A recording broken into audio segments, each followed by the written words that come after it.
جو حضرات پیسے دینے والے ہوں اللہ تعالیٰ ہم سب کو کہنے سننے سے زیادہ عمل کرنے کی توفیق عطا فرمائے. خالق السماوات والارض میں امت مسلمہ اور اپنے حبیب روشن کائنات صلی اللہ علیہ وسلم سے فرمایا، صلی اللہ علیہ وسلم کو بے بہا نعمتوں سے نوازا اور ہمیشہ توبوں سے سرفراز فرماتا رہا. ان نعمتوں میں سے ایک اعلیٰ توبہ تمام لوگوں کو ہے جس کو توبہ کی فضیلت روزے رسل کی طرح آیا ہے.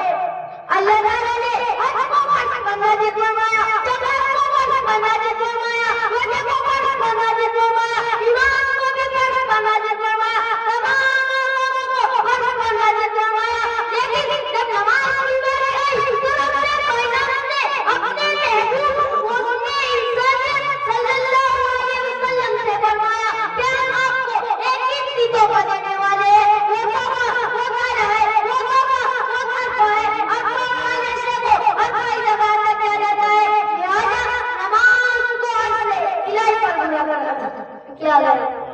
چھوڑ دو. برادران اسلام، توحید و ایمان کے بعد ابی علیہ السلام نے نماز کی جو اہمیت تھی، نماز کی تلقین کی ہے. قرآن میں جگہ جگہ اقیموا الصلاۃ ذکر کیا گیا. پہلی آیت میں ذکر کی ہے یا ایھا الذین آمنوا استعینوا بالصبر والصلاۃ. اے مومنو، صبر اور نماز کے ذریعے سے مدد طلب کرو. صحابہ کرام رضوان اللہ علیہم اجمعین کو حضور صلی اللہ علیہ وسلم نے بلال کے توبہ کا ذکر کیا اور نماز کی بشارت دی تو تمام صحابہ کرام جھوم اٹھے. سبحان اللہ، اب تو ہم نمازوں کے ذریعے ہر مصیبت آسان کر دیں گے. اب تو ہمیں خدا سے مانگنے کا واسطہ و وسیلہ مل گیا. 5 وقت کی نماز ادا کرے اور 5 نمازوں کا ثواب ملے. نماز جنت حاصل کرنے کا واسطہ، نماز رضا الہی حاصل کرنے کا وسیلہ، نماز رسول کی محبت حاصل کرنے کا واسطہ. دل میں ہر ایک انسان کے حسرت ہے جہاں کی، دل میں ہر ایک انسان کے حسرت ہے جہاں کی، وہ آگے جہاں سب کو جھکانے ملے گا. عزیزان گرامی، کوئی متقی نماز کے بغیر متقی نہیں ہو سکتا، کوئی ولی نماز کے بغیر ولی نہیں ہو سکتا، کوئی متق نماز کے بغیر متق نہیں ہو سکتا.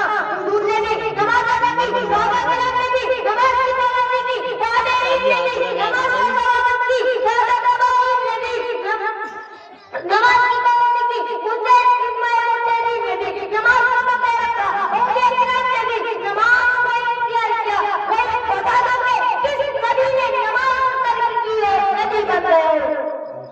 کوئی ولی نماز کے بغیر ولی ہو گیا ہے، کوئی متق نماز کے بغیر متق بن گیا ہے، کوئی افضل نماز کے بغیر افضل بن گیا ہے، کوئی امام نماز کے بغیر امام بن گیا ہے.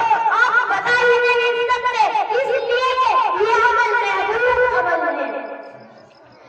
نماز سے قلوب کو نورانیت ملتی ہے، نماز سے ایمان و عمل کو قوت ملتی ہے، نماز زندگی کو افکار سے زیادہ روشن کرتی ہے، نماز چراغوں کو کام کرتی ہے. جہاں چاہے اندھیرے میں اندھیرا ہو، یعنی کا بن نماز مسائل و پریشانی کو ٹال دیتی ہے. نماز سے انسان افضل و افضل ہوتا ہے. کیوں نہ ہو، نماز ہے ہی ایسا موقع جس سے شیطان کا منہ کالا ہو جاتا ہے. برادران اسلام، نماز اس سے فیصلے ہوتے ہیں کون متقی ہے، کون سکی ہے، کون انسان ہے، کون شیطان ہے، کون مسلمان ہے.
برادران اسلام، قیامت کے دن سب سے پہلے نماز کے بارے میں سوال ہوگا۔ اس دن کسی کا مال نہ ہوگا، انسان خود ہی پسینے میں ڈوبتا ہوگا، ہنسے نفسی نفسی پکارے گی۔ اس وقت سب سے پہلے نماز کا سوال ہوگا۔ مائے رسالت سرکار دو عالم صلی اللہ علیہ وسلم کا ارشاد ہے، جیسے قیامت میں سب سے پہلے حقوق اللہ میں نماز کا حساب لیا جائے گا۔ اگر نماز درست نکل آئی تو باقی اعمال درست ہے، اگر نماز کی طرف نکلی تو باقی اعمال بھی جواب ہے، اگر نماز درست ہے تو باقی اعمال بھی قبول ہے۔ حج بھی قبول ہوگا، زکات بھی قبول ہوگی، روزہ بھی قبول ہوگا اور باقی اعمال صالح بھی مقبول ہوں گے۔ اگر نماز بھی درست نہیں ہے تو سب کے ساتھ امتحان ہوگا۔ اللہ تعالیٰ ہم سب کا امتحان آسان فرمائے۔ آج کے دور میں بہت خوبصورت عالیشان مسجد تعمیر کی جاتی ہے، لیکن اس میں اللہ کو یاد کرنے والے لوگ کم نظر آتے ہیں۔ بعض جگہ تو مسجد ویران اور قبرستان نظر آتے ہیں۔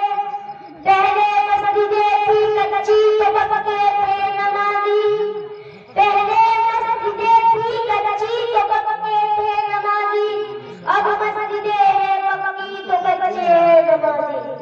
اللہ تعالیٰ ہم سب کو قبر کے عذاب سے محفوظ فرمائے اور نماز کا پابند بنائے۔ میں اس سے اپنے ساتھ اپنی تقریر کو ختم کرتا ہوں۔ پڑھ نماز پنج گانا، پڑھ نماز پنج گانا، نہ پڑھ کوئی بہانا، اس میں ہی ہے تیری جنت ورنہ دو جگہ تیرا ٹھکانا۔ وما علینا الا البلاغ۔ السلام علیکم ورحمۃ اللہ وبرکاتہ۔